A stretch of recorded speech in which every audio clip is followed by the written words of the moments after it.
Unit 10. Anne Frank's Diary.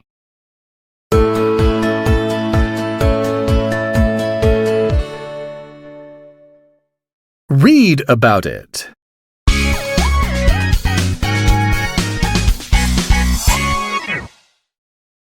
During World War II, the racist policy of the Nazi government of Germany was directly responsible for the brutal murder of millions of Jews, an event which came to be known as the Holocaust. In Germany and in the countries occupied by the German army, Jews were compelled to wear yellow badges so that they could be readily identified. Later, they were also rounded up and sent to concentration camps where they were shot, gassed, forced to work to death, or left to die of starvation or disease. For those who could not escape from Nazi Germany's grip in time, the only prospect of survival was to go into hiding. This was why Anne Frank and her family concealed themselves for 2 years in the secret annex. For the duration of her stay in the annex, she kept a diary. Below are some of the things she wrote. Wednesday, January 13, 1943. Dearest Kitty, dreadful things are happening outside. At any time of day or night, poor helpless people are being hauled out of their homes.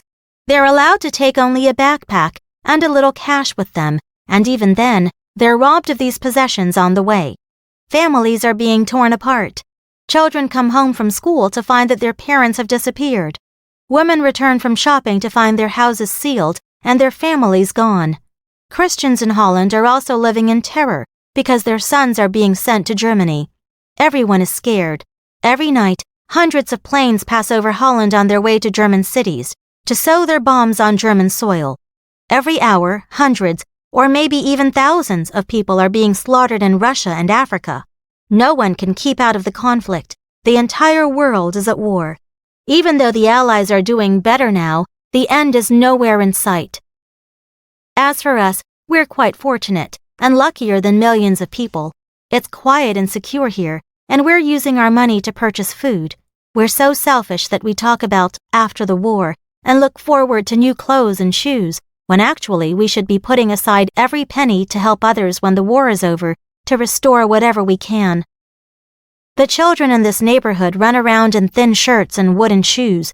They have no coats, no socks, no caps, and no one to help them.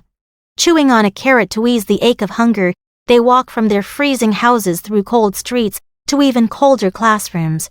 Things have gotten so bad in Holland that crowds of children stop passers-by in the streets to plead for a piece of bread. I could spend hours telling you about the suffering the war has brought, but I'd only make myself more miserable. All we can do is wait, as calmly as possible, for it to cease. Jews and Christians alike are waiting. The whole world is waiting, and many are waiting for death. Yours, Anne. Anne Frank's story did not have a happy ending. After 2 years of isolation, Anne and her family were betrayed to the Nazi authorities.